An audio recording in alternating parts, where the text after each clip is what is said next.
Please subscribe my channel. Question number 3, exercise 1.4, class 7th. So fill in the blanks आपको भरना है. Okay 369 divided by which number, तो result same आ जाए. आपको पता है आप किसी भी नंबर को 1 से डिवाइड करते हो तभी आपका है ना, आपको क्वोशंट में आपको सेम नंबर मिलता है. जब आप डिविडेंड को 1 से डिवाइड करोगे तो क्वोशंट आपका सेम नंबर ही आएगा डिविडेंड वाला. ओके तो किसी नंबर को 1 से डिवाइड करने पे ही वो नंबर आता है. तो आपका फिलिंग द ब्लैंक्स के फर्स्ट पार्ट में आ गया 1. नाउ सेकंड पार्ट है फिलिंग द ब्लैंक्स का. -75 divided by dash equals to -1.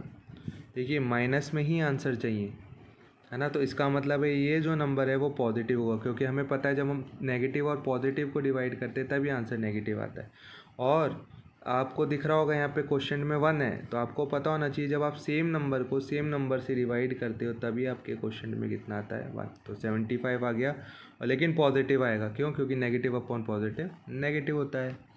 C part -206 divided by dash equals to 1. अब आप आंसर में देख रहे होंगे पॉजिटिव आ रहा है वैल्यू, तो नेगेटिव वैल्यू को पॉजिटिव बनाने के लिए उसे नेगेटिव वैल्यू से ही डिवाइड करना पड़ेगा. उसे नेगेटिव वैल्यू से ही डिवाइड करना पड़ेगा. अब इसको क्वेश्चन को 1 चाहिए, आपको क्वेश्चन में 1 चाहिए, तो आपको पता होना चाहिए आपको क्वेश्चन में 1 चाहिए, तो सेम नंबर को सेम नंबर से डिवाइड कर दो, तो आपका आंसर आ गया -206.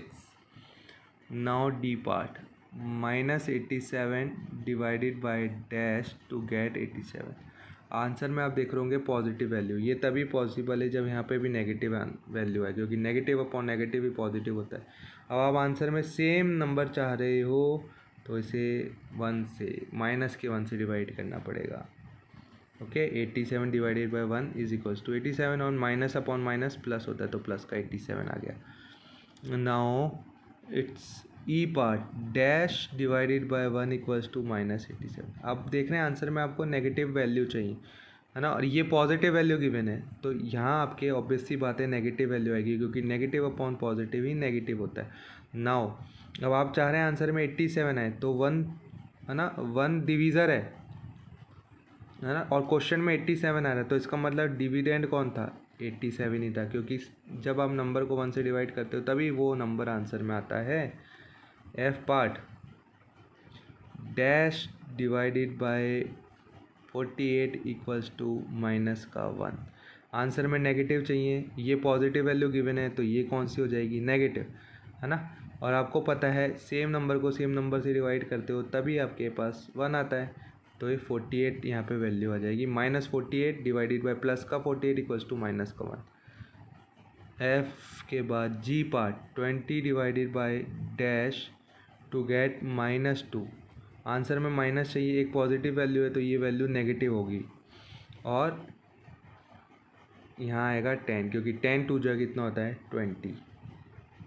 H okay dash divided by 4 equals to -3. तो देखिए ये इस तरह के क्वेश्चंस और इस तरह का क्वेश्चन में भी आप कर सकते थे ये चीज़. आप वेरिएबल मान लीजिए, आपने मान लिया कि इस फिलिंग द ब्लैंक्स की पोजीशन पे कोई अननोन वैल्यू आ गई, तो वेरिएबल अननोन वैल्यू मतलब वेरिएबल आपके अल्फ़ाबेट से रिप्रेजेंट करते हैं A to Z. मैंने A दे दिया, मैंने मान लिया कि इस फिलिंग द ब्लैंक्स की है ना प्लेस पे कौन आ रहा है? A आ रहा है. ये इसका सॉल्यूशन हम कर रहे हैं. हमने मान लिया इस फिलिंग द ब्लैंक्स की पोजीशन पे A है, बाकी सारे नंबर एज इट इज़ लिख दिए. ओके आप इसको इस तरह से भी लिख सकते हो, A डिवाइडेड बाय 4, क्योंकि आप फ्रैक्शन, डिवाइड का मतलब क्या होता है? फ्रैक्शन की फॉर्म में भी लिख सकते हो डिवीज़न को, इक्वल्स टू क्वोशंट जो था -3. नाउ आपको पता होगा ट्रांसपोजिशन का रूल होता है, कोई क्वांटिटी अगर किसी साइड में डिवाइड करती है तो वो सेकंड साइड जाके मल्टीप्लाई करती है, उसका ऑपरेशन ही चेंज हो जाता है. तो मिसिंग टर्म की वैल्यू कितनी आ गई? -12. तो फिलिंग द ब्लैंक्स में आपके क्या आएगा? -12 आएगा.